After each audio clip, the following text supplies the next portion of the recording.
తెలంగాణ రాష్ట్రంలో రాజకీయ వాతావరణం ఫోన్ ట్యాపింగ్ చుట్టూ మాత్రమే తిరుగుతున్నట్టుగా కనిపిస్తూ ఉంది.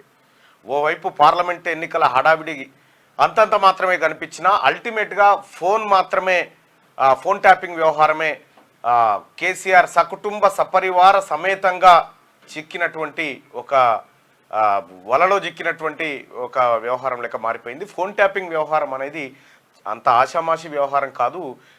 సిబిఐ మాజీ జేడీ లక్ష్మీనారాయణ కూడా ఇదే మాట చెప్పిండు. ఇది అతిపెద్ద స్కామ్.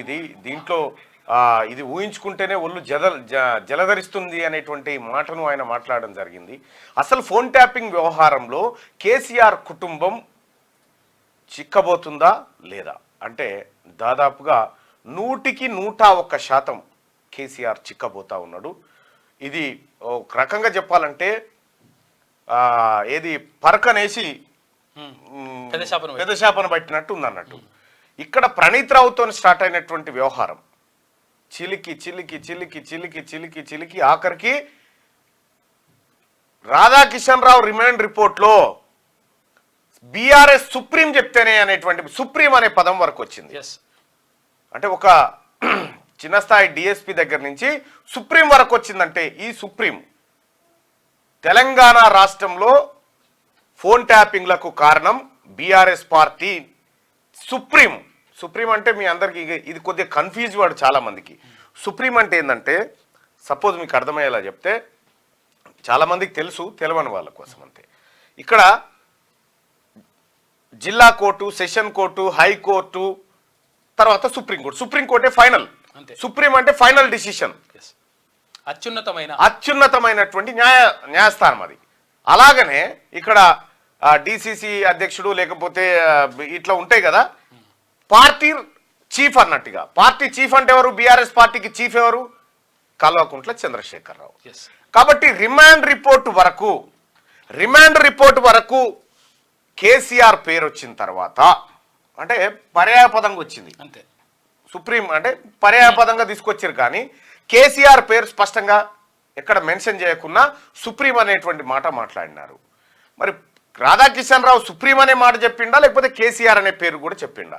కేసీఆర్ అని పేరు చెప్తే రిమాండ్ రిపోర్ట్లో కేసీఆర్ అనేటువంటి మాటను ఎందుకు చేర్చలేదు అనేది ఒక అనుమానం వ్యక్తమవుతూ ఉంటే, రెండోది ఏంటంటే సుప్రీం అని కూడా వాడొచ్చు, తప్పేం లేదు. కాకపోతే ఏంటంటే ఆయన పైన ఇంకా ఆధారాలు సేకరించాల్సి ఉందా? అసలు ప్రభాకర్ రావు దొరికితే ప్రభాకర్ రావు దగ్గర ఉన్న సమాచారం ఆధారంగా కేసీఆర్ను ఫైనల్గా ఫిక్స్ చేయబోతా ఉన్నారా? కేటీ రామారావుకు తెలవకుండా ఫోన్ ట్యాపింగ్ జరిగిందా అనేటువంటి రకరకాల ప్రశ్నలు తలెత్తుతా ఉన్నాయి.